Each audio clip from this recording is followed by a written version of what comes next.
Sir, live pa rin po tayo dito sa lingkod bayan ni Brother Tony Falcon ng CBS-DWAD 1088 kHz News AM.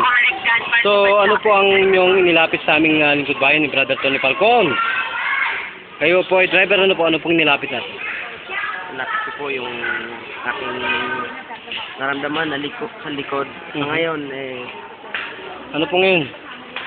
maganda na po yung pakiramdam ko. Bakit ho ba? Ano nangyari sa inyong ilong? Ano po ang sinipsip ninyong cocaine? Bawang? Parang may bawang. Sa tingin ko po, bawang po yun. Oo, may bawang, no? Pero anong nangyari nang bawang lang pala yun? Bawang parang umusok yung likod ko. Umusok ang ano? Yung likod. Ibig sabihin kung may hepa ka, naperito ka na. Opo. Ang tanong ko, bakit hindi binibigyan ng doktor? Bakit hindi nila pinapadaan sa ilong at saka sa mata? At saka sa tenga? Ay, Bakit? Hindi ko po alam eh. Para hindi ka masunog. Kasi kung masunog ka, wala ka ng sakit. Ganun lang ho ka sa kasimplihan. Kaya lahat po ng mga gamot nasa kusina lang pala. Kaya lang po, may mga tinatawag na mga herbs sa kusina ingredients. Hindi kung bawang talaga. Dahil po sa katangahan ng tao, akala natin yung sinasabi ng mga India, sinasabi ng mga Arabo, sinasabi ng mga Koreano, ng mga herbal na nasa kitchen, yun po ay may classification. Kaya sinasabihan po tayo ng mga matatalinong tanga ng mga ibang bansa. Kasi nandito ang lahat ng mga gandang herbal, hindi naman natin alam. Kawawa ang mga senior citizen, yung mga beauty pa, okay pa yon. Mga minamahal ko pong mga kababayan. Kaya ito po ang lingkod ng bayan, lingkod bayan ni Brother Tony Falcon, na nagbibigay edukasyon sa lahat ng mga mahirap. Na lahat ng klase ng sakit, diabetes man, COPD, stage 5, chronic obstructive pulmonary diseases, high blood pressure, chronic asthma, emphysema, heart attack, diabetes, kidney failure, stage 5, fatty liver, pinipitik lang po yun, mga cholesterol, pinipitik lang po yun. Wala pa pong 3 minuto, magaling ka na. Kaya inanyayahan ko po lahat ng media ng pinakamatitinig, kahit na investigador, kahit ng idol ko sa bitag.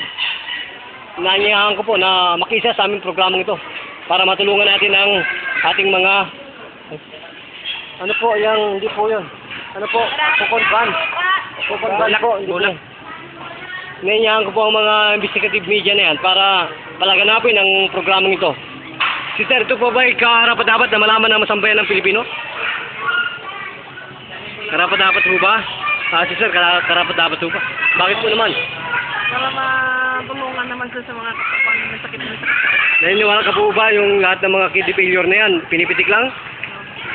Nasa internet po yun. Walang NBI na tumutuligsa po sa aming lingkod bayan. Media agenda ni Brother Tony Falcon. Yan po ay pinagtatagumpayan natin sa pamamagitan ng Panginoon. At sa pag-aaral po ng judo ng Yuzguang. Ito po ay isang scientific and therapeutic method of our medical master na si Master Kirsan, gerontologist and mental martial arts therapist, na kung saan wala ka pang 1 minuto, magaling ka na. Nagpapasalamat po ba kayo sa banal na Panginoon? Pasalamat po ako sa taas dahil nabigyan po kami ng kagaya namin mahihirap na sa serbisyo nila, the best talaga ang Jisuga 700 therapy 2 media. Bakit po ba? Nabigyan po ba talaga kayo ng kagalakan? Yes, sa ngayon, ano ko muna yung mga 50% kasi naramdaman kong talagang pag-take ko lang kanina, talagang parang umusok yung likod ko. Ngayon, pinawisan na nga po ako, hindi sa likod. Pinawisan ka na. Oo. Kasi po yan, papunta na po kayo sa pulmonary, yung mga driver, over fatigue syndromes na tinatawag, pulmonary po yan. Nagkakaroon ng congestion ang ating liver.